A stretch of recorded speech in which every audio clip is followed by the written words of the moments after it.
When I was first incarcerated, I had just turned 15. I was 15 and 2.5 months. I was sentenced to 7 years to life plus 1 year. The 1 year on my sentence was because I had used a deadly weapon, so they tagged a year on for the use of a deadly weapon. At the age of 15, when I received my life sentence, I basically thought that I was gonna die in prison. I didn't see any hope of me ever getting out. In the beginning of my incarceration, one of the governors was P. Wilson, and his whole entire campaign was being tough on juvenile crime. So he made sure that I received the maximum sentence for the crime that I committed. So at the age of 15, when I committed my crime, number one, I did not truly get,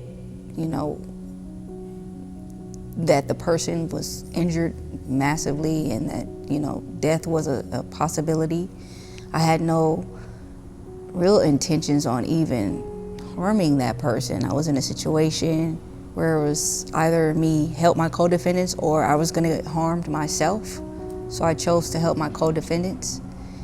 And when I was sentenced, I had no idea, what I was getting involved in, that it could potentially be, what it turned out to be, which was 24.5 years of my life.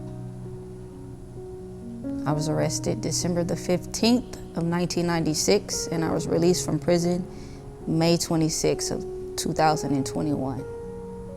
Juvenile hall was a completely different experience than CYA, which is where I went afterwards, and even more different than prison, which is where I ultimately ended up.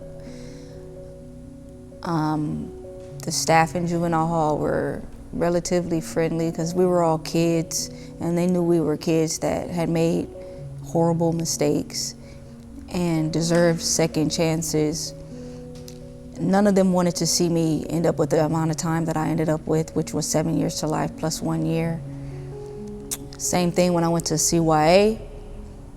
The staff there were, pretty compassionate, I guess I should say. And the teachers even more so. I had some fantastic teachers while in California Youth Authority, and some of them even wrote the governor to try to get me from going to prison and, requesting that I stayed and completed my sentence in the Youth Authority, which of course the governor denied. And when I arrived in prison, I felt like I was in a zoo. There were prey and there was predators. It was unreal to me. I used to sit in the day room and just watch people and try to learn what it was that I would need to know in order to survive in that type of setting. There were people who had no mercy, staff included, and then there were others who wanted out just as much as the rest of us, or some of us rather.